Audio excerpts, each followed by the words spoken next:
Albert Einstein once said, everybody's a genius, but if you judge a fish by its ability to climb a tree, it will live its whole life believing that it is stupid.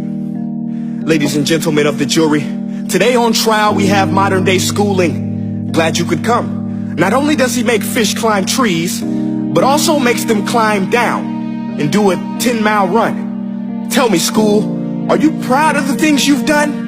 Turning millions of people into robots, do you find that fun? Do you realize how many kids relate to that fish swimming upstream in class, never finding their gifts, thinking they are stupid, believing they are useless? Well, the time has come, no more excuses. I call school to the stand and accuse him of killing creativity, individuality, and being intellectually abusive. He's an ancient institution that has outlived his usage.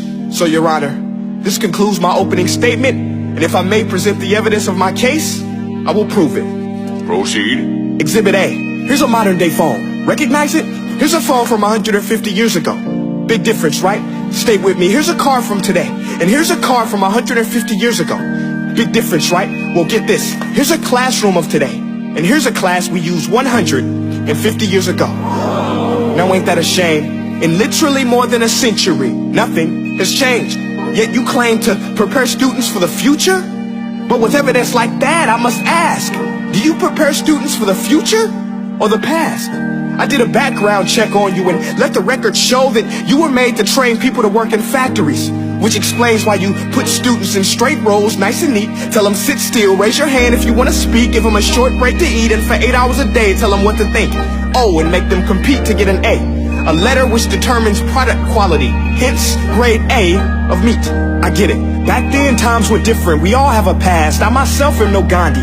But today, we don't need to make robot zombies. The world has progressed. And now we need people who think creatively, innovatively, critically, independently, with the ability to connect. See, every scientist will tell you that no two brains are the same. And every parent with 2 or more children will confirm that claim.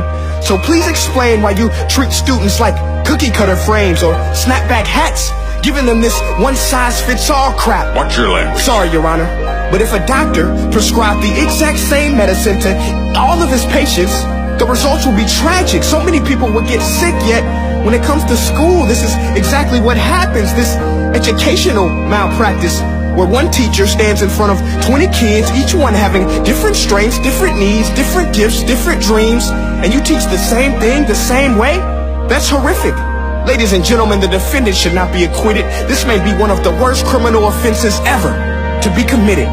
And let's mention the way you treat your employees. Objection. Overruled. I want to hear this. It's a shame. I mean, teachers have the most important job on the planet, yet they're underpaid? No wonder so many students are short-changed. Let's be honest.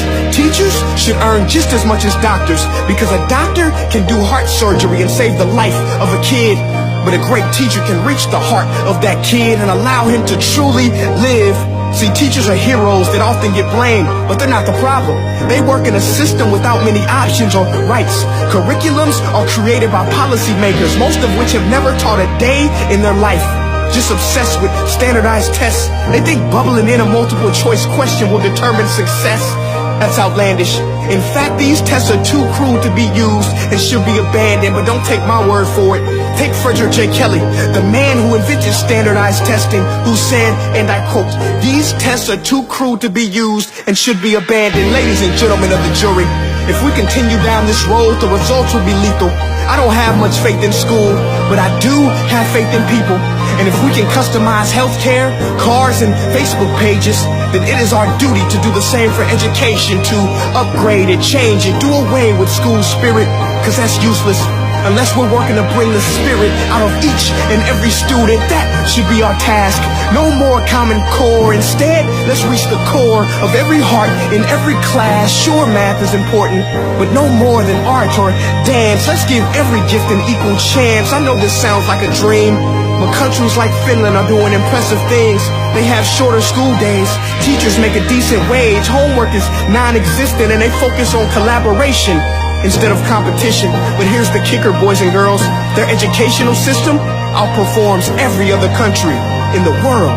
Other places like Singapore are succeeding rapidly. Schools like Montessori, programs like Khan Academy. There is no single solution, but let's get moving.